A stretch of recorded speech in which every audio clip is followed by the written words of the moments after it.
Montes, magistrado de circuito del Poder Judicial de la Federación y bendito entre las mujeres. Gracias, Miguel. La magistrada María Amparo Hernández Chuncuy, también magistrada de circuito del Poder Judicial de la Federación. Bienvenida. Y la magistrada Paula García Villegas, también magistrada de circuito del Poder Judicial de la Federación. Bienvenida. Pues sin más, Mariela, te dejo el control de la mesa. Adelante. Muy buenos días a todas y todos. Nos complace enormemente en nombre de la organización de este Congreso aquí Puebla 2022 y de la doctora Mara Gómez instalar esta mesa sobre las aportaciones a los derechos humanos desde el Poder Legislativo y el Poder Judicial.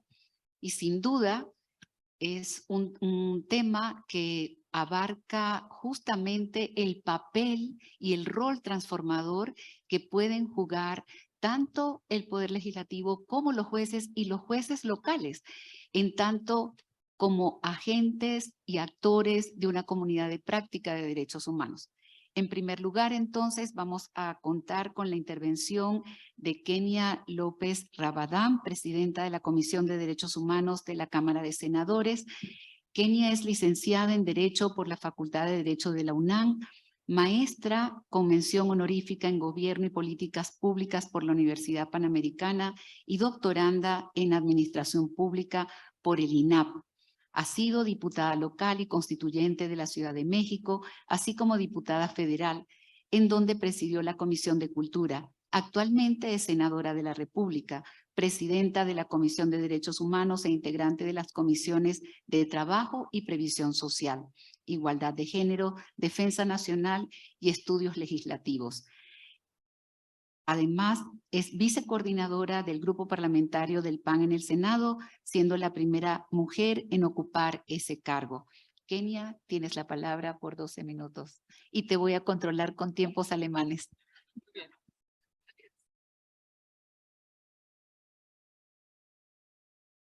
Muchas gracias, buenos días. La verdad es que es maravilloso estar aquí en Puebla, entre otras cosas, porque todavía es septiembre y vamos a alcanzar chiles en nogada. ¿A poco no? Sí, soy chilanga y bueno, venir a Puebla para mí es maravilloso, es un estado espectacular y quiero agradecer primero que nada a la doctora Mara Gómez. Me voy a levantar para que nos podamos ver allá atrás. ¿Tenemos pantalla ahí? Buenísimo, ok. Evidentemente, hoy me parece que es un día, bueno, hoy, ayer y antier es un día importantísimo para Puebla, para los derechos humanos, pero incluso para todo México. Este Congreso nos permite reconocer como mexicanos qué estamos haciendo en términos de la protección de los derechos humanos y sobre todo qué estamos haciendo en términos institucionales y qué nos falta hacer aún. Y por supuesto que escuchando ahora a la ministra y escuchando a los expertos que hoy nos estarán acompañando, seguramente la reflexión es que aún hay mucho camino por andar en términos de derechos humanos. Sí, hemos logrado tener avances significativos y yo quisiera hoy platicarles sobre qué hemos avanzado desde el Senado de la República, incluso desde el Congreso de la Unión. Y uno de los primeros logros que nosotros hemos tenido en términos de derechos humanos, sin lugar a duda, es la posibilidad de que las mujeres estemos en la toma de decisiones. Esta mesa hubiese sido imposible de pensar hace solamente 2 décadas. Imposible. Me refiero en términos de mujeres tomando decisiones en el Poder Judicial, ministras de la Corte, ¿no?, estando en la posibilidad de, digamos, de dar una conferencia, magistradas, juezas. Y si era difícil de pensar en el legislativo, era más difícil de pensar en el Poder Judicial. Hoy lo tenemos claro, ¿no? Digamos, el Congreso mexicano hoy tiene una estructura paritaria. La mitad de las senadoras y la mitad de las diputadas encabezan esta lucha de género para poder tener igualdad de oportunidades. En el Poder Judicial, por ejemplo, estamos en una construcción de ello, dependiendo de qué hablemos. Sí, ministras, juezas, magistradas, locales, federales, en fin, pero estamos hablando de un 70-30 más o menos, ¿no? 70% de hombres, 30% de mujeres. Y por supuesto que este tipo de mesas hoy se han logrado gracias a las reformas constitucionales desde el Congreso mexicano. ¿Falta mucho por hacer? Sin duda, porque el tema de fondo es que tengas una autoridad mujer, una autoridad hombre, y lo que puedan generar, evidentemente, pues es que el pueblo de México viva mejor, más allá del género, ¿no? Que podamos tener legisladores, jueces, magistrados, senadores, diputados, presidentes de la República, gobernadores, alcaldes, en fin, que puedan tener una visión incluyente y complementaria entre hombres y mujeres. Otro de los temas que para nosotros, en términos legislativos, alemán, 3 minutos y yo intentaré cerrar. Otro de los temas que sin lugar a dudas para nosotros como mexicanos en derechos humanos tenemos que presumir, digamos, tenemos que decir, eso ya no va a pasar. Esa violación de derechos humanos ya no va a pasar en nuestro país, porque claramente las cifras habían sido muy lastimosas y hoy estamos avanzando en la protección de las niñas, de los niños y de los adolescentes. ¿Y saben cuál era una de las cosas más, digamos, más violentas para una niña en México? Era que la casaran siendo niña. Es increíble cómo en México tuvimos que reconciliarnos, llamémosle así, que reconciliarnos con las niñas de México, protegiéndolas para que no las obliguen a casarse. Y hoy, con una reforma en el Congreso mexicano, hoy está prohibido que alguien menor de 18 años se pueda casar. Porque los argumentos lamentables e históricos e incluso culturales eran, así se usa, ¿no? Y así se usa, y entonces teníamos en las comunidades a lo largo y ancho del país, pues a pequeñas siendo forzadas para casarse, incluso en muchas ocasiones siendo usadas para trata o en muchas ocasiones siendo un acuerdo comercial. Eso hoy en México ya no es posible, y hay que decirlo en un congreso como estos, a propósito de lo que se vive en muchas partes del planeta, no solamente aquí en América Latina. Es necesario proteger a las niñas, a los niños, a los adolescentes bajo esta lógica de derechos. Cuando la doctora Mara Gómez me invitó a este congreso y digamos, si era un poco contarle al mundo qué estamos haciendo en términos de derechos humanos, pues una de las cosas que nosotros tenemos que decir también como país es que hoy tenemos un reconocimiento de nuestros antepasados, de nuestra historia, de nuestra sangre, porque muchos mexicanos tenemos sangre que desciende de muchas generaciones y que por supuesto nos obligaban a reconocernos como afrodescendientes. Y ser afrodescendiente tiene que ver con un reconocimiento de nuestro color, de nuestra forma de pensar, de nuestro cabello, de nuestro color de piel, de incluso la zona en la que vivimos en nuestro país, pero hay que reconocernos como tales y sobre todo respetarnos. Seguramente todos hemos tenido la posibilidad de sufrir algún tipo de discriminación. En muchas formas, por nuestro género, por nuestra condición económica, por nuestra estatura. Incluso hay discriminación por si eres muy bajito o por si eres muy alto. Yo de manera personal, a mí me parece impresionante cómo podemos ser, digamos, víctimas de discriminación.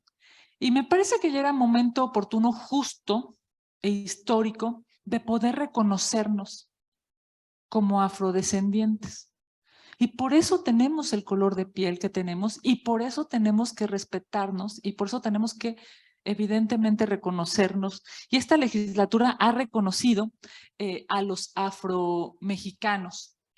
Y los afromexicanos hoy, que además estamos hablando de millones de personas reconocidos como afromexicanos, literal millones, más de 2 millones de personas, tendríamos que aceptar, digamos, que nadie nos puede discriminar bajo ninguna circunstancia y mucho menos por, digamos, por características físicas que, entre otras cosas, nadie escogimos, ¿no? Nadie escogió ni su género, nadie escogió ser hombre o mujer, nadie escogió el color de su cabello, nadie escogió el color de su piel, nadie escogió incluso en dónde nacer. Y como esa circunstancia no nos puede dividir entre mexicanos, por supuesto hay que presumirle al mundo que hoy somos y nos reconocemos como afromexicanos y reconocemos a todas, digamos, a todas las personas que nos rodean o con las que convivimos, para que así igual, digamos, podamos tener un respeto mutuo. Algo que ayer, no sé si vieron la primera plana de varios medios de comunicación, pero algo que es preocupantísimo es qué les pasa a los defensores de derechos humanos. ¿Por qué en México estamos lastimosamente viviendo una agresión en contra de los defensores de derechos humanos? ¿Saben quiénes son los defensores que más son agredidos y más son violentados, incluso asesinados? Los medioambientalistas. Las noticias de ayer, y digamos, a propósito de que hoy los iba a ver, es necesario decirles que nosotros en México, en el Congreso mexicano, hemos logrado un gran avance, que es acompañar el Acuerdo de Escazú. ¿Qué dice el Acuerdo de Escazú? Palabras más, es que se tiene que proteger al medio ambiente y se tiene que proteger a los defensores del medio ambiente. Hoy en nuestro país estamos librando varias batallas, pero lastimosamente los defensores del medio ambiente son los más agredidos. Un avance que hemos tenido en el Congreso mexicano justamente es pues ese, acompañar el Acuerdo de Escazú. ¿Qué otro logro hemos tenido en México, en el Congreso mexicano? A ver, seguramente ustedes ven los debates del canal del Congreso y ven las noticias y dicen, bueno, estos señores del Congreso se dan con todo, ¿no? Y aquí unos y otros y tal. Pero eso es lo que, yo diría, eso es lo que se transmite en las noticias, pero la realidad es que generamos muchísimos acuerdos, o sea, muchas decisiones que tienen que ser aprobadas por la mitad más uno de los legisladores o por 2/3 partes en una mayoría calificada, y se generan muchísimos acuerdos en beneficio de los mexicanos y sobre todo en términos de derechos humanos. Algo que aprobamos, por cierto, también por unanimidad, es justamente la posibilidad de que las personas que, pues, yo diría, en un acto complicado de, gracias, complicado de vida, tienen que dejar sus casas, tienen que dejar su clima, su comida, a sus amigos, porque están viviendo un desplazamiento forzado interno. Hoy, según las cifras, 400,000 mexicanos han tenido que salir de sus comunidades. 400,000 mexicanos. Por supuesto que para nosotros el desplazamiento forzado interno también en términos legislativos es un tema prioritario para resolver y con el cual, entre otras cosas, hemos acordado que las personas en lo individual puedan llegar a la ONU para poder tener incluso recomendaciones. Voy a cerrar diciéndoles nada más, hay dos temas que para nosotros en términos legislativos son absolutamente importantes. PPO, lo estaba platicando la ministra, prisión preventiva oficiosa. ¿Qué pasa con la prisión preventiva oficiosa? Pues hay como dos visiones, ¿no? La visión de quienes dicen hay que cuidar la seguridad de los mexicanos y hay que pues detener y meter a la cárcel. Y hay otras personas, específicamente quienes, digamos, privilegiamos el tema de la protección de derechos humanos y tenemos acendrado, llamémosle así, lo que establecen los organismos protectores de derechos humanos, como la ONU, incluso las organizaciones no gubernamentales como Amnistía Internacional y demás, y es la prisión preventiva oficiosa viola derechos humanos. Obviamente, en México, esa discusión, que es una discusión a nivel internacional, también se materializa aquí en nuestro país, pero es algo que claramente habremos de resolver porque yo, precisamente cuando justo se acaba de ampliar el catálogo de prisión preventiva oficiosa, que fue hace unos cuantos años, incluso en la legislatura que acaba de concluir, yo argumentaba y sigo argumentando que no es a través de violar los derechos humanos como podríamos conseguir paz en nuestro país. Cierro solamente diciendo, por supuesto, hoy hay una discusión en términos legislativos y al parecer, eso dicen los medios de comunicación, lo vamos a tener nuevamente la siguiente semana y es si las Fuerzas Armadas tienen un mando militar o un mando civil y hasta por cuánto tiempo.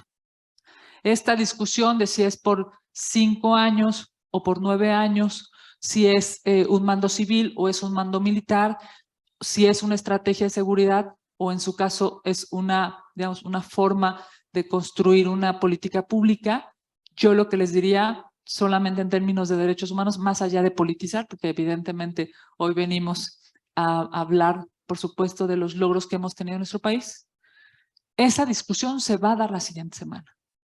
Y es una discusión que, como todas, se vuelve subjetivo y específico en función de cada caso. Lo que sí creo es que es extraordinario para México que podamos tener esas deliberaciones, porque lo que no se conoce, lo que no se delibera, lo que no se construye, pues termina en estricto sentido beneficiando o perjudicando a 130 millones de mexicanos. Y eso, evidentemente, hoy, con las redes sociales, con los medios de comunicación, con este tipo de foros tan plurales, nos permitirá a cada una y a cada uno construir nuestra propia visión y, por supuesto, aportar a favor de México. Muchísimas gracias, querida doctora, y muchas gracias a ustedes por estar aquí. Gracias.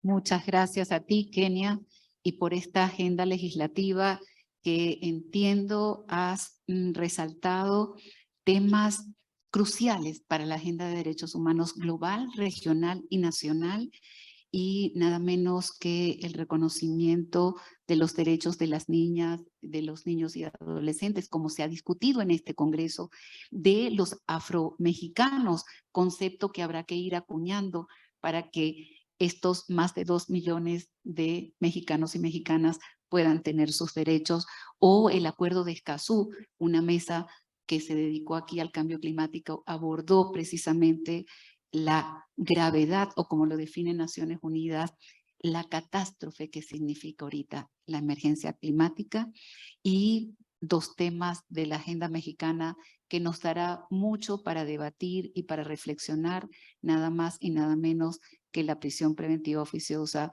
y las Fuerzas Armadas en labores de seguridad. Pero este es un debate amplio y por eso ahora vamos a pasar a la agenda del Poder Judicial. Es para mí un doble honor presentar a Miguel Mendoza, magistrado de circuito del Poder Judicial de la Federación. Miguel Mendoza es licenciado en Derecho por la Universidad Autónoma de Baja California, maestro en Administración de Justicia por la Universidad Autónoma de Veracruz y doctor en Derecho por la Universidad Nacional Autónoma de México. Es autor de diversas publicaciones jurídicas en el Poder Judicial de la Federación. Se ha desempeñado como oficial administrativo, secretario de juzgado y secretario de tribunal colegiado. Fue nombrado juez de distrito en el año 2000 y actualmente es magistrado de circuito desde el 2006, adscrito al primer tribunal colegiado en materia de trabajo del 6º circuito con sede en Puebla. Y yo le agrego, amigo del Instituto Max Planck, estuvo realizando su estancia y amigo personal y fraterno compañero de luchas. Miguel, tienes la palabra, 12 minutos. Pues antes que nada, debo extender un caluroso agradecimiento a Mara Gómez Pérez, que también fue una compañera dentro de una estancia de investigación, precisamente en el Instituto Max Planck, donde hicimos lazos de amistad con Mariela Morales Antoniazzi, con Henry, su esposo, muchos otros compañeros. Así es que me siento verdaderamente feliz, contento de poder estar aquí con amigos entrañables y sobre todo, pues, destacar que este evento es un evento sin precedentes que impulsa el reconocimiento, la protección, el desarrollo de los derechos humanos y evidentemente que el aporte que da cada uno de los ponentes, de mis compañeras que están aquí en la mesa, pues es significativo y lo tenemos que ver desde este enfoque. Bueno, yo partiré de la reforma constitucional de 2011, porque esa reforma, vamos a ponerlo en unos términos un poco gráficos, nos dio a cada juzgador un prisma a través del cual tenemos que ver ahora cada caso en función del reconocimiento de los derechos humanos y en función de una serie de herramientas que ahora pues constituyen realmente una acumulación de criterios, precedentes, protocolos. Y en este sentido tenemos, por ejemplo, pues la interpretación que se hace de los artículos 1 y 133 de la Constitución, un control concentrado, un control difuso, una serie de protocolos para poder juzgar cada caso, siguiendo como eje rector el principio de igualdad. Y bueno, yo les puedo decir que el tener este prisma desde el 2011 ha generado una serie de sentencias que quizás antes resultaban increíbles, antes resultaban a lo mejor muy teóricas, pero la verdad es que este prisma nos ha transformado a los jueces y ahora somos jueces que tenemos no solo una visión interamericana, sino una visión universal de los derechos humanos. El Instituto Max Planck ha pugnado, ha desarrollado investigación sobre el derecho comunitario y creo que la idea pues es a la que en todos los países tendríamos que ver o tendríamos que arribar en un momento dado, porque los derechos humanos simplemente son universales y no hay distinciones geográficas para reconocerlos. Bueno, el objeto de esta plática es qué aportes tenemos, qué aportes hay del Poder Judicial de la Federación en materia de derechos humanos. La verdad que responder esa pregunta es muy complicado porque pues hay una cantidad indeterminada de resoluciones que han abordado temas muy importantes en materia de derechos humanos. Simplemente puedo nada más apuntar que existe un catálogo de sentencias sobre derechos humanos en la página oficial de la Suprema Corte de Justicia.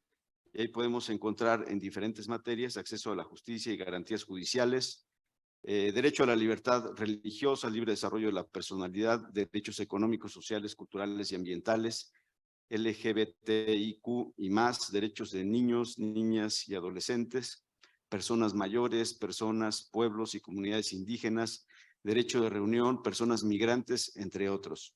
Entonces, si quisiéramos ver los aportes, definitivamente que ahí tenemos una cantidad impresionante de resoluciones en materia de derechos humanos. Y en el Consejo de la Judicatura Federal también podemos encontrar en su página otra cantidad extensa de sentencias relevantes emitidas por juzgados de distrito y tribunales colegiados de circuito. Bueno, de este menú impresionante, de este catálogo impresionante de sentencias, me voy a perfilar un poco a algún comentario general y a otros comentarios un poco específicos en materia de trabajo, porque pues yo soy un magistrado de circuito que estoy adscrito a un tribunal colegiado en materia de trabajo y realmente que puedo yo darles cuenta a ustedes del tremendo cambio que se ha dado a través de las resoluciones en materia de derechos humanos perfilados hacia el trabajo y específicamente hacia el trabajo de las mujeres. Bueno, yo soy aquí minoría, pero evidentemente que es necesario romper con estos estereotipos, con estas estructuras que han por mucho tiempo pues lesionado este derecho de igualdad entre el hombre y la mujer. Y bueno, con este afán, simplemente me sumo a destacar como lo hacía la presidenta de la Comisión de Derechos Humanos del Senado, la licenciada Kenia López, que pues hay un tema muy importante ahorita que se está debatiendo sobre la prisión preventiva oficiosa. Y bueno, pues ya la Corte Interamericana tiene un caso, el caso Daniel García Reyes y Alpizar, y también hay pues un amparo en revisión en la primera sala, y hay dos acciones de inconstitucionalidad en el pleno de la Corte. ¿Qué se va a resolver? Pues la verdad es que no tenemos una pauta clara, pero pues tenemos algunas resoluciones de la Corte Interamericana, como la última tentación de Cristo, que quizá pueda servir como referente para este problema que tenemos de la prisión preventiva oficiosa. Y bueno, este es un problema de la más alta importancia. Efectivamente que están los derechos del acusado, pero también están los derechos de la víctima, y el problema es que la prisión preventiva no nos pone en un punto de equilibrio en el que se pueda ponderar cuándo es justificada la aplicación de una prisión preventiva y cuándo no. Simplemente a partir de un catálogo se decide que este caso, como es dentro de este catálogo, tiene que seguir a la prisión preventiva. Eso necesariamente vulnera derechos humanos. Tendría que haber un punto de equilibrio en el que se pueda de alguna manera sopesar esta compleja tensión de derechos. Bueno, enseguida me voy a hablar sobre el trabajo de las mujeres y voy a destacar algunos precedentes de tribunales colegiados, porque vamos a aterrizar esta conclusión a un planteamiento sobre el derecho de seguridad social al que tendrían que tener las sexoservidoras o el trabajo sexual. No está bien regulado, bien reglamentado, y aquí esto que sea un llamado para el Senado de la República, pero sí es un motivo de preocupación a través de los precedentes que se regule por lo menos esta determinación de la seguridad social de este tipo de trabajadoras. Bueno, primero voy a hablar de un precedente de un tribunal colegiado del 9º Circuito que habla sobre un problema de acoso sexual. En materia de trabajo hay una figura que se llama el ofrecimiento del trabajo. Esta trabajadora pues planteaba que fue víctima de acoso sexual por uno de los directivos de una empresa. Y en el momento en el que se hace una calificación de esta oferta de trabajo, este tribunal colegiado decide que tenía que hacer un análisis muy escrupuloso sobre las condiciones de trabajo para determinar si esa oferta de trabajo podía calificarse de buena fe o de mala fe. Y en este caso, el tribunal colegiado consideró que la oferta de trabajo que hacía la empresa tendría que calificarse de mala fe, porque ante las acusaciones de acoso sexual era necesario que la empresa hubiera realizado una serie de actuaciones tendentes a investigar si efectivamente se dieron estos hechos de acoso sexual o no. Ante la omisión de la empresa de llevar a cabo esta tarea, pues el tribunal colegiado decide calificar que esta oferta de trabajo es de mala fe, y consecuentemente no hay reversión de la carga sobre el despido, y eventualmente se condenó a esta empresa por el despido injustificado de esta mujer. Bueno, lo que sigue es una sentencia verdaderamente relevante y que creo que es la parte más relevante de mi ponencia, que tiene que ver con el amparo en revisión 9 del 2018, que resolvió la segunda sala de la Suprema Corte de Justicia de la Nación. Lo voy a narrar de una manera un poco más breve, porque es un poco extenso el precedente, pero lo que me parece importante destacar es que la Ley del Seguro Social anterior a 2019 no incluía dentro del régimen obligatorio a las trabajadoras domésticas.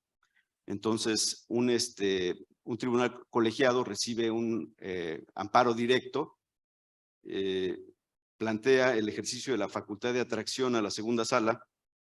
La segunda sala decide asumir esta facultad de atracción y resuelve este amparo directo en donde una trabajadora que fue contratada en 1959 por una familia, después de haber tenido más de 50 años de trabajar para esta familia, ya no hablamos de la primera generación de esta familia, sino de la segunda generación, optan por despedirla.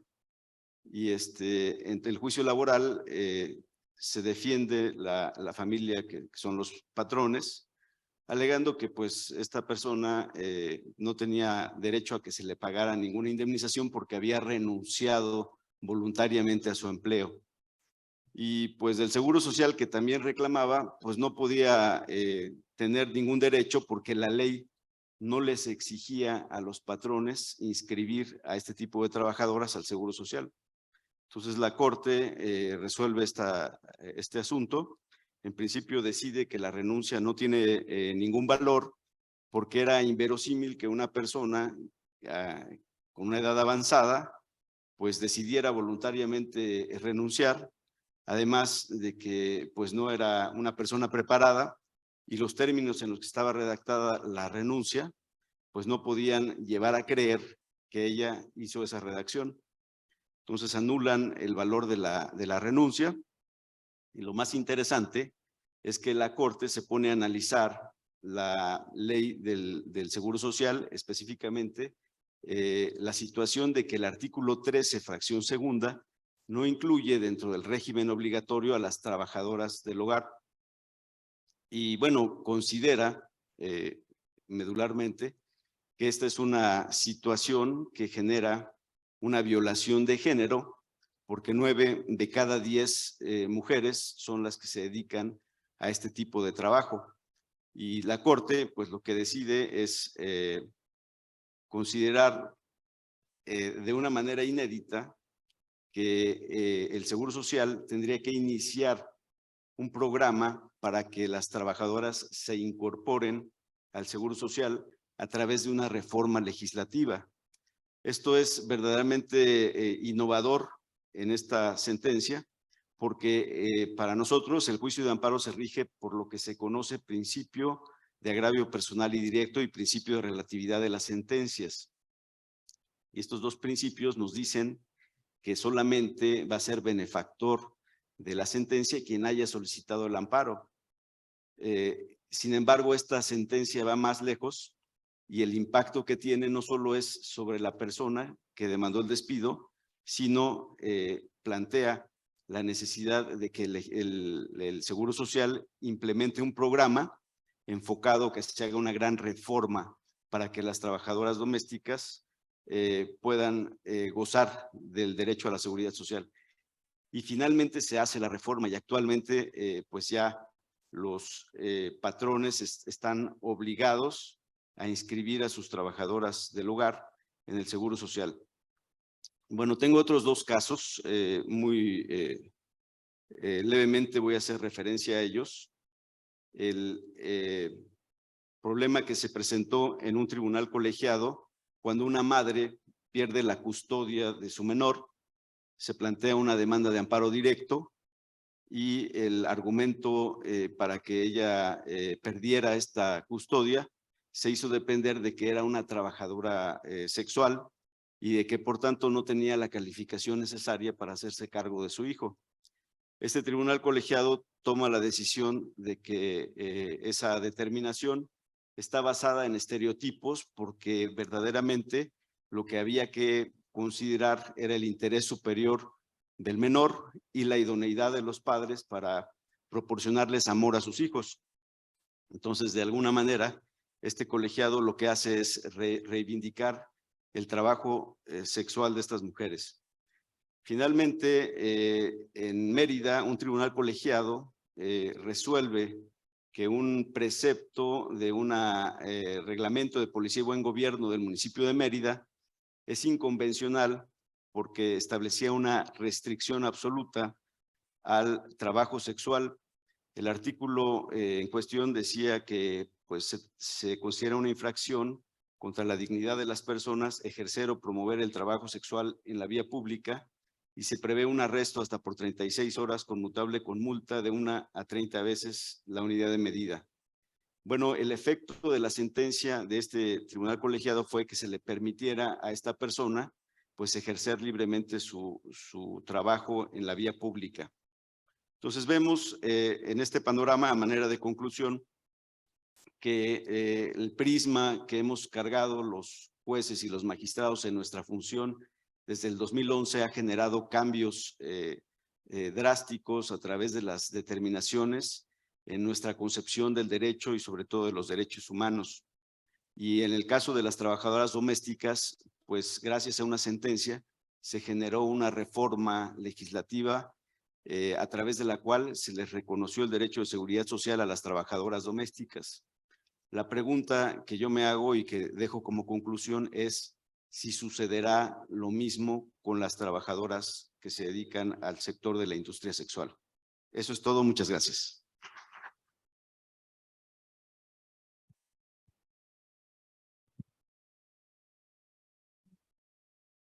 Muchas gracias, Miguel, por darnos esta visión de lo que es en realidad el jus comune en derechos humanos en la parte laboral. Y les hago un llamado, una invitación a quienes están también trabajando en el área laboral, que puedan dedicarse a, como lo ha hecho el magistrado Mendoza, a identificar estos casos que van generando transformaciones estructurales. Después de escuchar que una persona que ha prestado sus servicios como trabajadora doméstica 50 años, que se pronuncia el máximo tribunal de justicia, que se pronuncia el Poder Judicial y que anima a los jueces locales, tenemos que apostar por este papel transformador que se juega en el día a día para hacer efectivos los derechos en un Estado de Derecho y en el marco de una sociedad democrática. Y entonces pasamos a nuestra siguiente ponente. Tengo aquí a María Amparo Hernández. María Amparo es licenciada en Derecho por la Universidad Panamericana de México, cuenta con una maestría en Derechos Humanos y Democracia por la Facultad Latinoamericana de Ciencias Sociales y un doctorado en Derecho por la Universidad Nacional Autónoma de México. También ha realizado estudios en la Universidad de Salamanca, en la Universidad Pompeu Fabra de Barcelona y estancias de investigación en el Tribunal Constitucional Español, en la Corte Europea de Derechos Humanos y en la Corte Interamericana de Derechos Humanos. Fue secretaria particular y secretaria de Estudio y Cuenta en la Suprema Corte de Justicia de la Nación, así como magistrada plurinominal del Tribunal Electoral del Poder Judicial de la Federación. Actualmente funge como magistrada del 18º Tribunal Colegiado en materia administrativa del primer circuito de Poder Judicial de la Federación en México. María Amparo, un placer también contar contigo en este escenario y, por supuesto, destacar que es también una aliada y activista en el mejor sentido en cuanto a construir estándares en derechos humanos. Muchas gracias, Mariela. Qué bonitas presentaciones. Muchas gracias. Muchas gracias. Muy contenta de estar esta mañana aquí de visita en Puebla. Muy agradecida con el gobierno del estado, con todas las instituciones convocantes, por supuesto con la doctora Mara Gómez. Son tantas las instituciones convocantes que me temo que si trato de mencionarlas a todas, puedo omitir alguna, pero a todas ellas mi gratitud y mi reconocimiento y felicitación por este enorme poder de convocatoria. Hace mucho que no estaba en un foro de esta magnitud. Yo quiero aprovechar esta mañana que estamos aquí reunidos personas que tenemos un interés común, que es el tema de los derechos humanos, para, por supuesto, hablar de derechos humanos, pero yo quiero invertir un poquito, al menos en los minutos que me corresponde tener el uso de la voz, yo quiero invertir un poquito la pregunta que nos convoca en esta mesa. Hemos estado hablando y hemos oído cosas muy interesantes, escucharon de la voz de la ministra, de la voz de la senadora, de la voz del magistrado y seguramente también la magistrada Paula nos dará muchas aportaciones respecto de las cosas que se han hecho en derechos humanos. Claro que quiero hablar de las aportaciones que se han hecho en derechos humanos desde nuestra trinchera, que es la judicatura, pero yo quiero también aprovechar que en este foro estamos unidos por un interés común en esa lucha para también hablar de qué no hemos hecho por los derechos humanos y qué tenemos también como lo que ahora elegantemente se dice áreas de oportunidad en el tema de los derechos humanos, particularmente desde la cancha de la impartición de justicia. ¿Qué no hemos hecho los jueces por los derechos humanos a estas alturas? Hemos hecho muchas cosas, pero hay varias cosas en las que creo que es importante que vayamos generando alguna conciencia, una conciencia gremial y una conciencia colectiva con juzgadores de otras instancias, juzgadores de diferentes materias, con estudiantes de derecho, con practicantes del foro, con la academia, de que sí hay cosas pendientes y que muchas cosas ni siquiera precisan de una reforma constitucional. Y me quiero concentrar ahora en una de estas. Creo que en esta cruzada que traemos desde hace ya un tiempo por la defensa de la independencia judicial, por reposicionar la judicatura, por cuidar la judicatura como institución, hay algo que nos ha quedado pendiente. Y en ese pendiente está, no digo que esté mal todas estas cruzadas comunicativas que estamos emprendiendo, qué bueno que se están haciendo, tenemos que cuidar nuestra institución, tenemos que ser muy celosos de nuestra independencia, y la independencia corre en muchos sentidos, desde defendernos de acusaciones falsas que se nos hacen o que se hacen con alguna ligereza, desde defender el tema, todo eso está bien. Pero creo que acompañado de eso también estamos con un pendiente que es ir tomando conciencia de que los jueces no somos los únicos que estamos aquí para resolver problemas. Y tenemos que ayudar también en comunicar esa idea, en parte porque se genera una gran expectativa social sobre lo que nosotros podemos hacer para resolver conflictos sociales y conflictos políticos, conflictos económicos, pero no solo por eso, sino porque somos una institución más en el elenco de muchas instituciones que están ahí para resolver problemas. Y quiero empezar, por ejemplo, por mencionar, para empezar, en la justicia federal suele ser que nosotros somos órgano terminal. En la mayoría de los casos no somos el órgano de primer contacto con la persona que necesita justicia. Y en esto me voy a ir un pasito para atrás. Llegar a un juez, no se llega a un juez por placer, no se llega a un juez porque, ay, qué padre, yupi, me quiero ir a pelear y quiero meter una demanda y me voy a ir a pelear con tal persona con la que tengo un conflicto. Generalmente la gente trata de resolver sus conflictos, trata de no entrar en conflicto y cuando ya tiene un conflicto, trata de encontrar maneras de resolverlos en las que no tenga que llegar a un juez. En cierto sentido, todos ustedes, todos los días, todos tenemos problemas de diferente grado, de diferente intensidad, con el vecino que se estaciona enfrente de ti, con el casero que no te aguanta la prórroga de cualquier cantidad de conflictos. Llegar a un juez, en cierto sentido, y quiero tener mucho cuidado con esta palabra, en cierto sentido, la justicia que impartimos los jueces tiene un sesgo de elitismo. Y un sesgo de elitismo porque para llegar a un juez, para empezar, necesitamos conocer un abogado.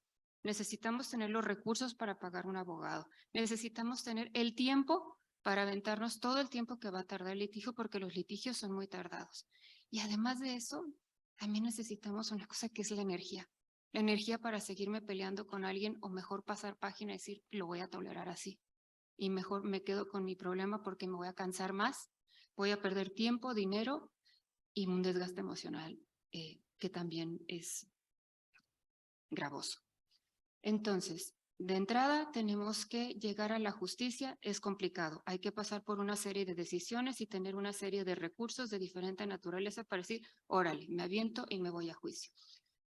Pero si además los jueces, quienes estamos impartiendo justicia, perdemos de vista que somos una opción a la que se llega como último recurso, cuando no pude resolver lo otro, vamos invisibilizando no solo las emociones de las personas que llegan con nosotros, también vamos invisibilizando que hay otros actores ahí que también están tratando de resolver problemas. Y pienso, por ejemplo, en primer lugar, y con todo respeto lo digo, pienso en todos nuestros colegas de lo que llamamos justicia estatal, todos los jueces del Fuero Común que están ahí todos los días como un ejército de jueces tratando de resolver problemas. Me gustaría que hubiera estado nuestro colega del Tribunal Superior de Justicia Local, que no lo está, pero seguramente aquí le podrán hacer llegar una mano tendida y un reconocimiento a todos los jueces locales que todos los días están ahí en la primera línea de fuego, atendiendo todos los días a los justiciables. Los órganos de amparo llegan con nosotros y precisamente por el principio de definitividad, cuando ya agotaron muchas cosas antes y ya están los problemas procesados de otra manera. Están también ahí, y mi reconocimiento también para ellos, las gentes que se dedican a mediación, a conciliación, a todos los medios alternativos de justicia sobre los que la magistrada Paula también en diversos foros ha estado exponiendo, y también ellos están ahí cuidando. Y yo creo que si todos los actores que participamos en la solución de conflictos, sean jueces federales, sean jueces locales, sean mediadores, sean conciliadores, cualquier persona que ayude en la resolución de conflicto, vamos generando esta conciencia colectiva, no solo gremial, hay nosotros los jueces federales, ustedes los jueces, no, todos estamos aquí para tratar de llevar paz a donde hay conflicto. Yo creo que podemos ir trabajando en un frente común en el que lo que yo diga ayude a que el conciliador haga mejor su trabajo, lo que el conciliador no puede hacer, entonces se pasa para, y que entre todos vayamos construyendo un frente común en el que el objetivo último es regresarle a la gente la paz que le quitó el conflicto y regresárselo en las mejores condiciones posibles. Y en este sentido, yo creo que, y aquí quiero poner la nota positiva, les quiero leer el rubro de una jurisprudencia que seguramente cuando se los lea les va a decir muy poco, pero ahora se las quiero explicar. Es una jurisprudencia muy reciente del Pleno de Circuito en materia civil, que me honra mucho integrar junto con la magistrada Paula, que dice: convenios celebrados en el Centro de Justicia Alternativa del Tribunal Superior de Justicia de la Ciudad de México, juez competente para llevar a cabo su ejecución. ¿Qué les dice eso? ¿Les dice eso algo? Les explico muy rápidamente. Hay personas que antes de llegar a un juez o por no querer llegar a un juez optan por medios alternativos. En los medios alternativos se ponen de acuerdo, llegan a un convenio. No obstante, algo sale mal, el convenio no se está cumpliendo y entonces necesitan pedir el apoyo de un juez para que el convenio se cumpla. Ok. Con todas las bondades que persigue la justicia alternativa y todo lo que trata de flexibilizar y todo lo que trata de allanar, resulta que el día que llegas a un juez para decirle, oye, no me cumplió, vengo a que me ayudes a ejecutar mi convenio, empieza otro problema. Es que no me toca a mí, es que le toca al juez oral, es que le toca al juez escrito, es que le toca al no sé qué, y entonces otra vez la gente de brazos cruzados. ¿Y ahora qué quieren que haga? ¿Y ahora entonces qué hago? Se presenta la contradicción de tesis y bueno, estamos en el pleno de circuito y no, que si es una de tramitación especial y que si esto y que si el otro y que si el juez de acá y el juez de allá. Y en eso, y quiero aprovechar este espacio para hacer, además de plantearles esta temática, hacer un reconocimiento público a mi colega, la magistrada Paula, porque esto que voy a contar nace de su inspiración. Estábamos en un debate muy técnico, muy bonito, muy rico procesalmente hablando, acerca de si las vías de tramitación especial y una bola de cosas que solo los abogados nos entendemos. Y entonces toma la palabra la magistrada Paula y los invito de verdad a que vean esa videograbación, está disponible en el portal de internet. Y tiene una intervención verdaderamente elocuente en el que en pocas palabras, y es muy difícil sintetizarla porque realmente es una intervención muy, muy bonita y muy larga, nos dice, oigan, estamos hablando de justicia alternativa y todo lo que estamos discutiendo está verdaderamente engorroso y difícil. ¿Qué le vamos a decir a la gente? Que optaron por la alternativa menos acartonada, menos rígida, menos laberintos, y ahora resulta que el laberinto se los estamos poniendo para cuando el convenio no funcionó y tienen que acudir al juez. Yo después de escucharla, es que es muy difícil de verdad comunicarles además el entusiasmo y el compromiso con el que nos sensibilizaba ella respecto del tema. Por un tiempo me quedé muda, dije, ¿qué es esto? Es que de veras estamos como que perdidos en la discusión de que si hay una tramitación especial, que si la había, que de verdad los procesalistas nos dirían, oye, qué bonita discusión, pero la gente de a pie en la vida, oye, ¿y a mí qué? O sea, lo que yo quiero es que me ayuden a que mi convenio se ejecute. Y para no hacerles el cuento más largo, esa intervención, después de que me quedé pasmada y muda durante un rato, durante unos minutos, porque me quedé muy impresionada y muy conmovida por este llamado a abrir los ojos que nos hizo la magistrada, pues levanté la mano y me atreví a secundarla. No sabía cuál iba a ser la reacción, pero sorprendentemente el ánimo fue siendo compartido por los integrantes del pleno, y para hacerles el cuento corto, al final toda esta intervención se convirtió en algo que, si ustedes ven la tesis, está perdido en los últimos 2 renglones de la tesis. Parece ser un renglón que pasa inadvertido y que dice, es competente el juez tal, ya ni para qué les digo cuál, en la inteligencia. Y esto es fabuloso y son Es una oración que para mí es oro molido. En la inteligencia de que si el justiciable llega y lo presenta ante el juez equivocado agarra y se lo da al juez correcto. Nada de andárselo desechando, nada de andárselo previniendo, nada de nada. Si tú te equivocas, él agarra y va y se lo lleva al correcto. Está en un renglón y está perdido en los últimos renglones de la tesis. No está en el rubro, no está en el párrafo que dice criterio, pero está ahí. Y por pequeño que sea ese cambio, en la vida real de muchas personas hace una gran diferencia. Simplemente les cuento, en la sesión que tuvimos ayer en mi colegiado, y cualquiera de los magistrados que está aquí no me dejará mentir, resolvimos, no recuerdo cuántos, 30 y tantos asuntos. Casi puedo contar 10 que no se resolvieron de fondo. Porque no agotaste la apelación, porque no agotaste la reposición. Sí te fuiste a la apelación, pero te faltó la reposición. Ah, porque no agotaste la revocación, porque como este es de un instancial, te tocaba la revocación. Ah, no, en este no es procedente porque había una reclamación en el Código de Comercio y no la agotó. Y eso es cierto, o sea, sí existen muchos recursos y existen cualquier cantidad de leyes sustantivas y procesos. Si nosotros los expertos en eso, a veces batallamos para, ay, ¿cuál era el recurso que tenía? ¿Y cuántos eran? La gente de a pie, el que no tiene abogado, hasta el abogado, si hasta los jueces a veces nos confundimos, es verdaderamente difícil llegar a un juez. Y aportaciones así como estas que quedaron en 2 renglones escondidos en una jurisprudencia que dice, oye, no hay problema. Si tú lo entregas ante el que no resultó ser, la agarras y se la llevas a tu colega al que sí le tocaba. Y esa es una deuda que creo que tenemos pendiente. Esto se pudo hacer en este tema nada más, porque era un tema en el que teníamos libertad de jurisdicción en el pleno de circuito. En esa misma discusión salió a relucir que estamos, en cierto sentido, de manos atadas por varias jurisprudencias. De por sí el sistema procesal es complicado, hay cualquier cantidad de recursos, nómbrenlos, cada uno con plazos, cada uno con autoridades diferentes, es un verdadero laberinto.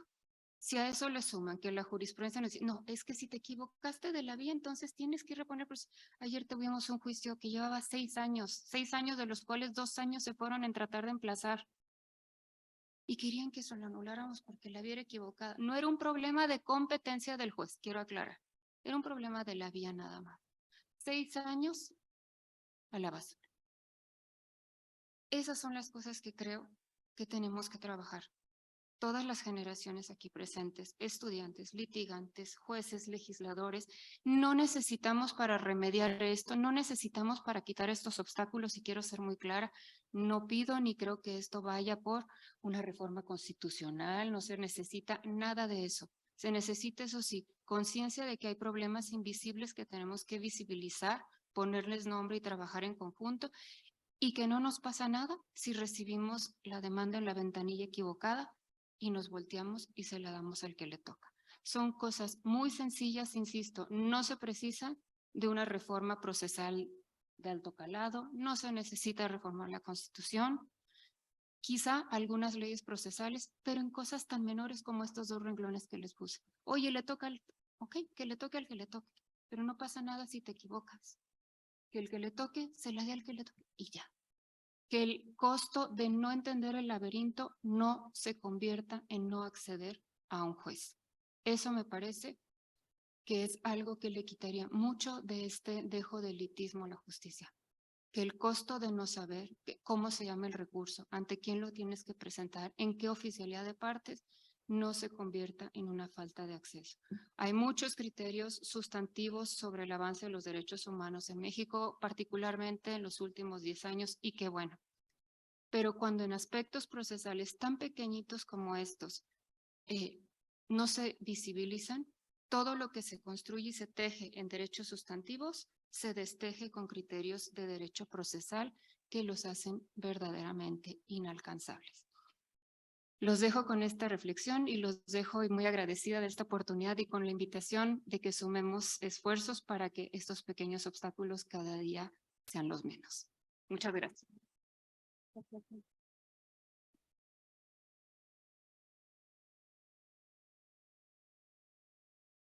Muchas gracias, María Amparo, por también dejar sobre esta mesa y en la agenda de discusión que nos arroja Puebla 2022, estos aspectos procesales que no necesitan mayor reforma legislativa, sino de la práctica, de la comunidad de práctica de derechos humanos de México y de América Latina. Y entonces invitarles para que también los litigantes, las clínicas jurídicas, las ONGs, se hagan eco de este planteamiento y lo podamos hacer realidad en la vida de las ciudadanas y los ciudadanos de este país, porque eso va a contribuir a avanzar justamente en la garantía efectiva de la justicia. Muchas gracias por poner también este toque y pasamos entonces a nuestra última ponente, a Paula García Villegas, magistrada de circuito también del Poder Judicial de la Federación. Paula es licenciada en Derecho por la UNAM con mención honorífica y licenciada en Economía por el ITAM. Es maestra en Derecho por la London School of Economics and Political Science de la Universidad de Londres, donde obtuvo una mención especial. Es doctora en Derecho por la Facultad de Derecho de la UNAM. Ha sido profesora universitaria desde 1997 en distintas universidades y ahora imparte clases en el posgrado de la Facultad de Derecho de la UNAM y a nivel de licenciatura en la Universidad Iberoamericana. Es autora de diversas publicaciones. Actualmente se desempeña como magistrada de circuito en el Poder Judicial de la Federación. Y después del elogio y reconocimiento de su colega, pues Paula, tienes la palabra para dejarnos aquí también siempre tus sensibilidades y reflexiones.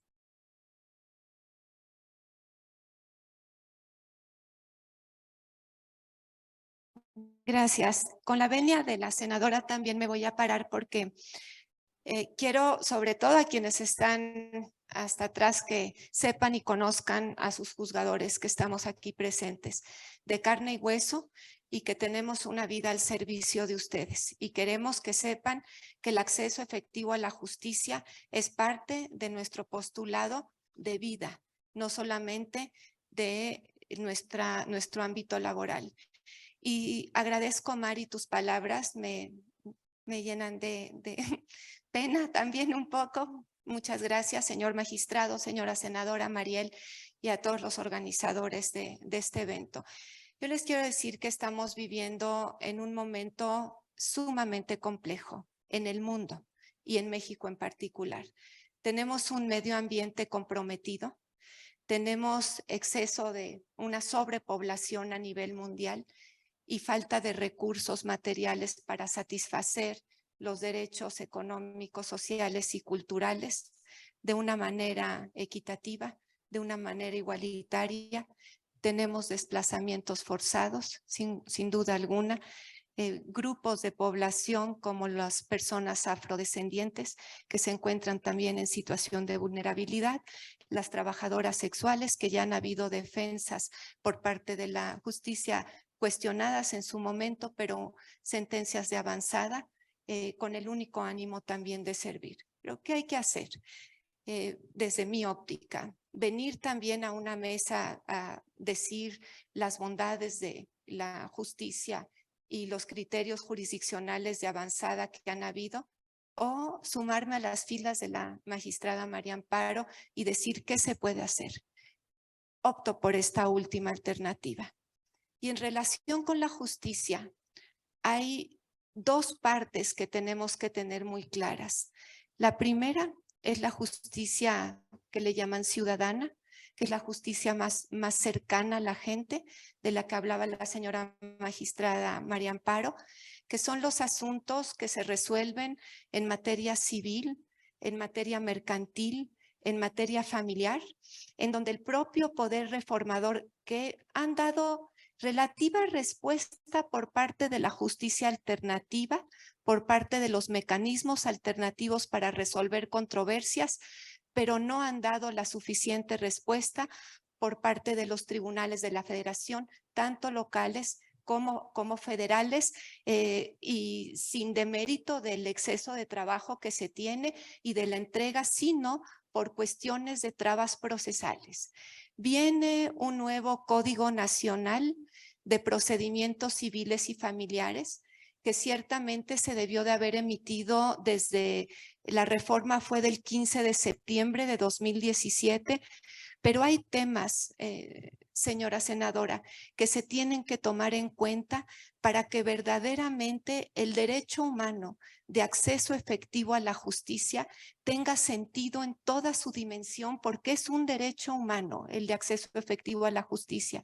Y ciertamente plazos, términos, impugnaciones, recursos internos, sobreseimientos, causas de improcedencia, hacen que la justicia de los tribunales de la federación, locales y federales, tengan trabas procesales que impiden que la propia reforma constitucional de 2017, que obliga a que se privilegie el fondo sobre la forma, no se haya podido materializar a 5 años de su entrada en vigor. Este Código Nacional de Procedimientos Civiles, si es necesario que espere un poquito más, mejor que espere para que se le quiten todas las trabas procesales y entonces sí se pueda servir verdaderamente por parte de los tribunales de la Federación, que esa es nuestra función. ¿Qué ha pasado, señora senadora y estimado auditorio, porque nos están regalando su tiempo para escuchar esto? Y lo único que queremos es verdaderamente un México mejor en el aspecto que nos corresponde, que es el de impartición de justicia, no otra cosa. El nombre de quienes están en los órganos jurisdiccionales es lo de menos. Uno se va, pero el órgano sigue. Y el servicio sigue también.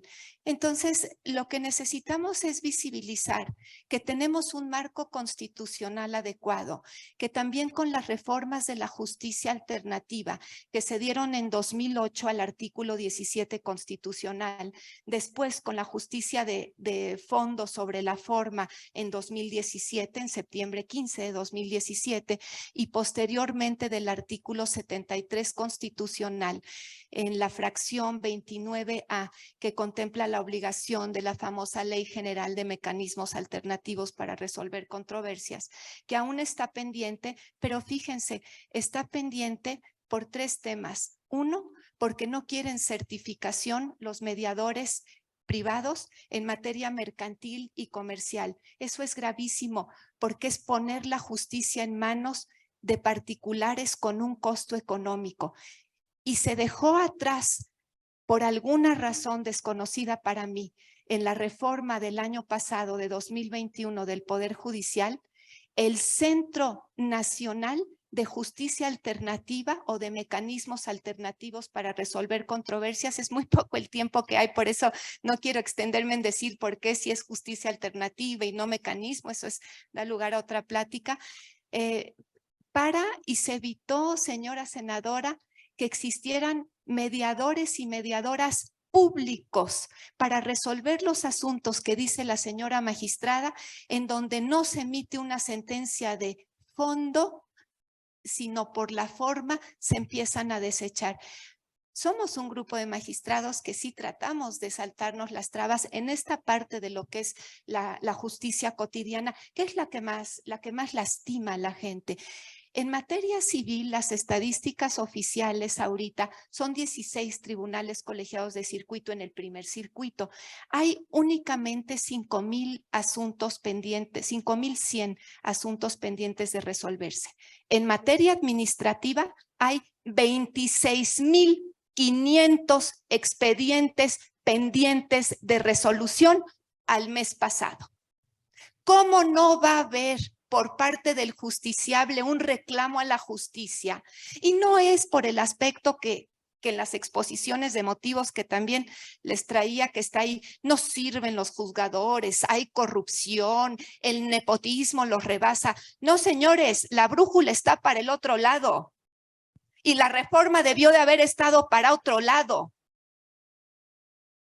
26,500 asuntos pendientes de resolución el mes pasado en materia administrativa.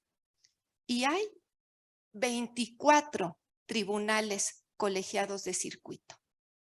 no hay manera de vivir sobre ese mar de expedientes. Entonces, por lo que hace a la justicia cotidiana, faltó el Centro Nacional de Mecanismos Alternativos para resolver controversias.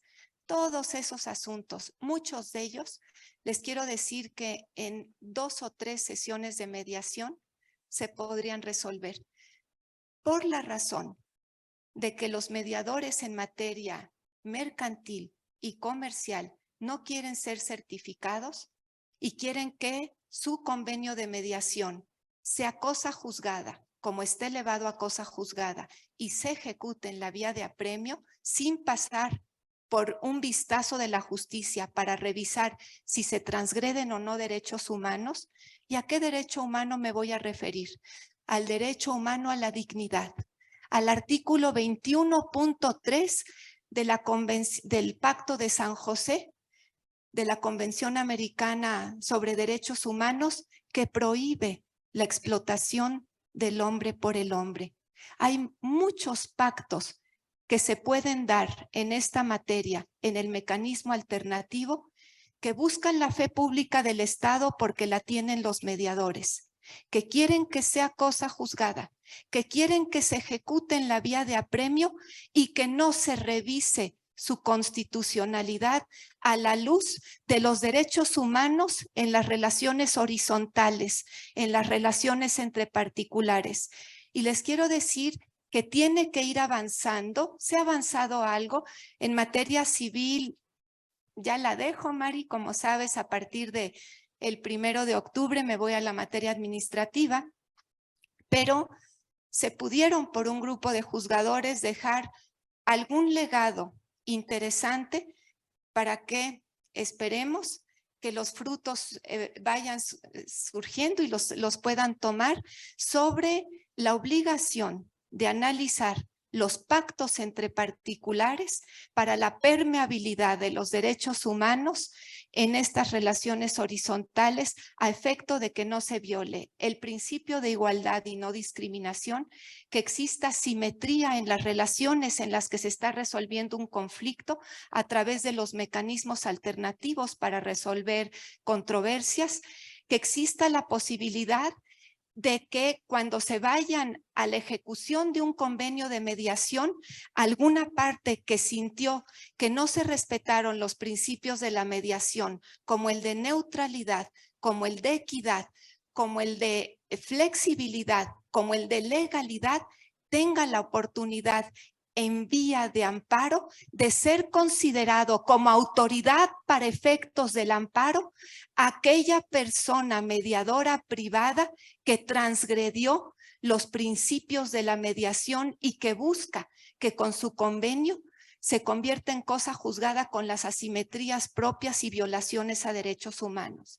Empieza a ver por parte de la Corte, por un asunto que afortunadamente fue en voto sui generis, como se le llamó, pero ahí está el voto sui generis, en donde las relaciones entre particulares se están viendo en el amparo, por ejemplo, por parte de las aseguradoras, un caso, y ya con 3 minutos y con esto concluyo para dejarles la reflexión ante estos, son meramente reflexiones, no es otra cosa, en donde la aseguradora no le quiso dar el seguro a un neonato que nació con síndrome de Down, precisamente por el costo que hubiese sido, y ni siquiera las personas con discapacidad, hay que dejarlo muy claro, no son personas enfermas. Una cosa es la discapacidad y otra muy distinta es la enfermedad. Se le niega el seguro, se viene al amparo en materia civil. Lo que sucede siempre, no es autoridad para efectos del amparo, porque no es una autoridad, no se le dio el alcance, una lucha muy intensa en la sesión. Finalmente se fue a materia administrativa, pero quedó el voto sui generis. Y ese voto sirvió para que la Corte sacara en facultad de atracción el criterio de que sí se les puede considerar como autoridades para efectos de amparo a las aseguradoras. Hay muchos otros temas pendientes y ya vinieron otros asuntos también con síndrome de Down. La niña en esta ocasión de 2 años, pero ahí en suspensión. Creo que Mari, tú lo tuviste el asunto en el tribunal. Ustedes lo tuvieron y nos llegó la queja de 48 y bueno, ahí vamos los juzgadores de la mano federales agarrándonos uno y otro, haciendo la cadena correspondiente. Y lo mismo sucedería para las personas mediadoras con esta justicia alternativa. Queda pendiente, señora senadora, la exposición de lo que es la justicia administrativa, que es distinta a la justicia cotidiana, porque ahí es un acto de autoridad puro y es la extensión de derechos humanos de una manera distinta.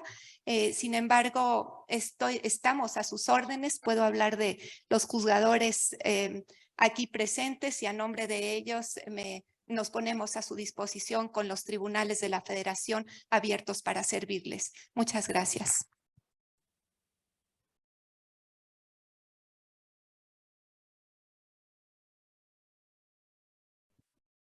Muchas gracias. Gracias, Paula. Creo que las exposiciones, especialmente por el llamado, por las reflexiones, por la convicción con la que realizas tu papel transformador como magistrada, que lo sigas llevando adelante, porque estos pequeños cambios son los que en realidad generan las transformaciones estructurales que estamos esperando, porque contamos con la base normativa, con la base convencional, con los tratados de derechos humanos. Nos toca ponerlos en práctica y me siento muy complacida que esta ha sido una mesa donde ha habido un diálogo entre el legislativo y el judicial que no es ordinario, que no se da con frecuencia. Así que Mara, éxitos por haber concebido esta mesa. Y yo quiero llamar al titular de la moderación, a Héctor Sánchez, para que dé unas palabras y cierre la mesa en nuestro tiempo exacto, entregando las certificaciones. Muchas gracias, Mariela. Muchas gracias por haber moderado de manera tan magistral esta mesa. Y pues le damos la bienvenida al magistrado presidente del Tribunal Superior de Justicia del Estado de Puebla, Héctor Sánchez, a quien le voy a pedir que haga entrega de los reconocimientos para los ponentes.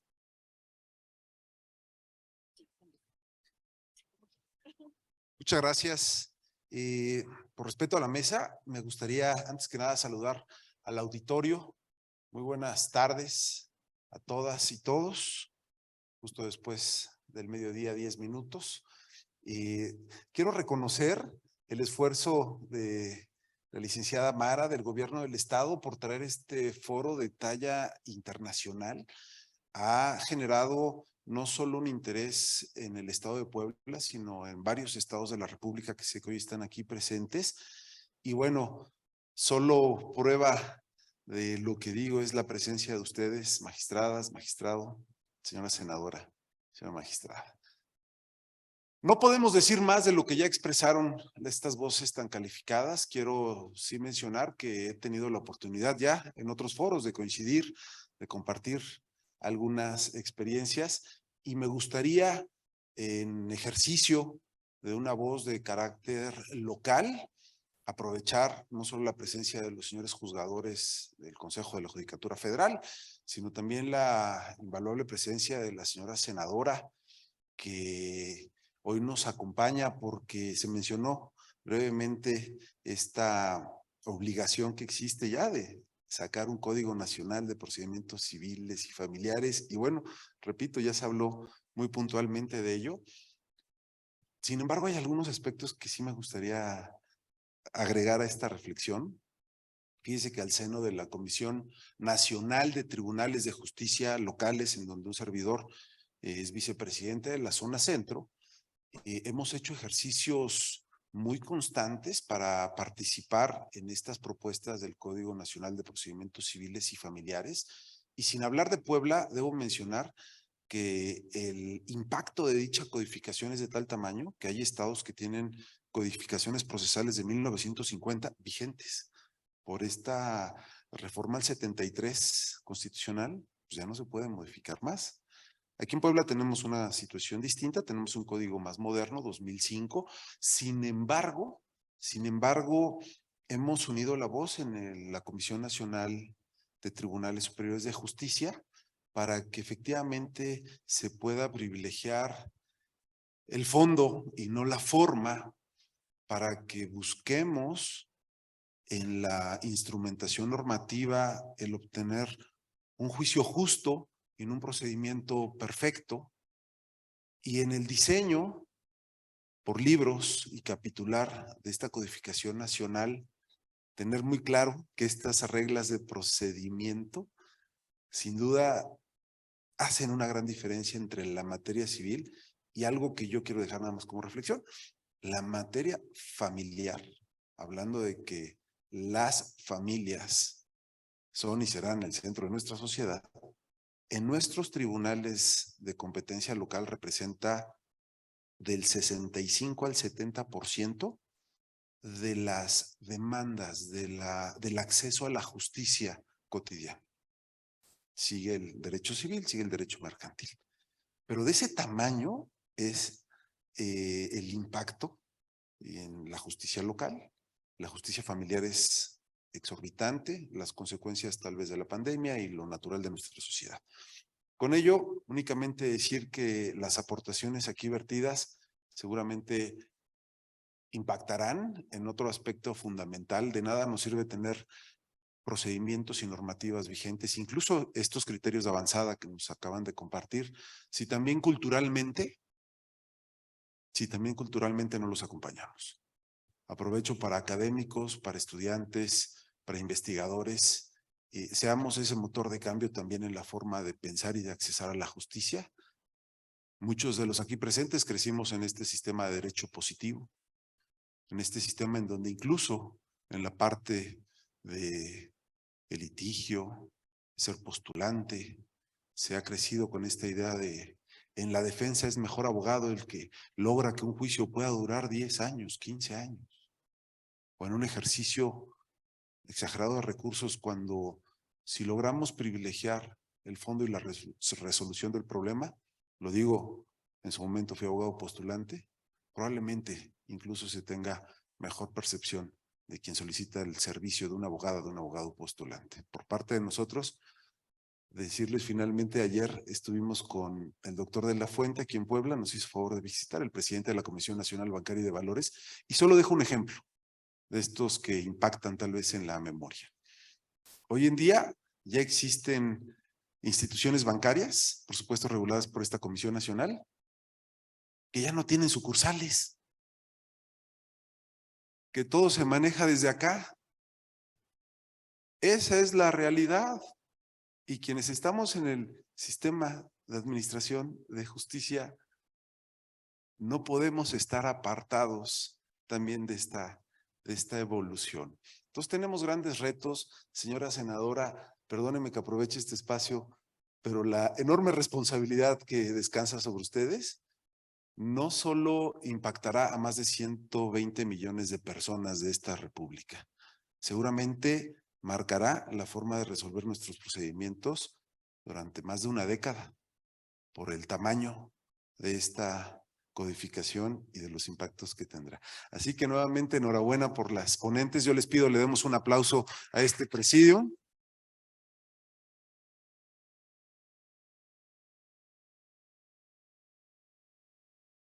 Doña Kenia. Doña Kenia con la representación, en primer lugar, del Poder Judicial y por supuesto agradeciendo al gobierno del estado a través de la Secretaría de Gobernación, se otorga el presente reconocimiento a doña Kenia López Rabadán por participar en este primer Congreso Internacional de Derechos Humanos Puebla 2022 de fecha 28, 29 y 30 de septiembre. A nombre del gobernador Miguel Barbosa Huerta, doña Ana Lucía Gil Mayoral, Ricardo Silva Díaz, Claudia de Buen y doña Mara Gómez Pérez. Muchas felicidades, señora senadora.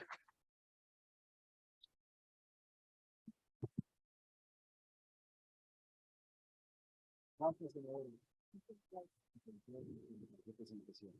Igualmente, señor magistrado don Miguel Mendoza, por favor, recíbame a nombre del Gobierno del Estado, a través de la Secretaría de Gobernación, el mismo reconocimiento por este primer Congreso Internacional de Derechos Humanos, Puebla 2022, fechas 28, 29 y 30 de septiembre. Enhorabuena, señor magistrado. Muchas felicidades.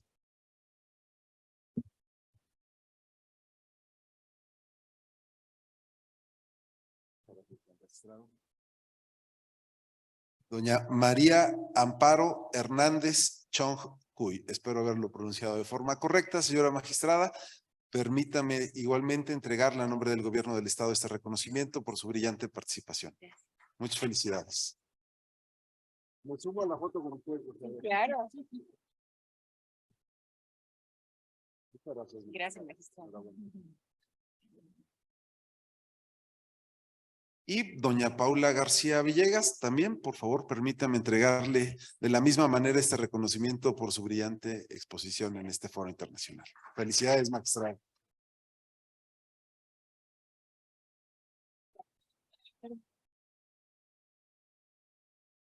Yo hago entrega del suyo, magistrado. No era necesario, querida Mara, pero... Muchas gracias. Bueno, ya le quité el micrófono, pero nada más me coloco para agradecer. Muchas gracias de verdad por haber estado. Sé que ha sido muy complicado llegar, pero aquí nos acompañó. Muchas gracias. Muchas gracias, Mara. Bien, pues gracias a todos y a todas por estar aquí y pues ya damos paso a la siguiente mesa. Claro que sí. ¿Vamos a una foto? Claro. Sí.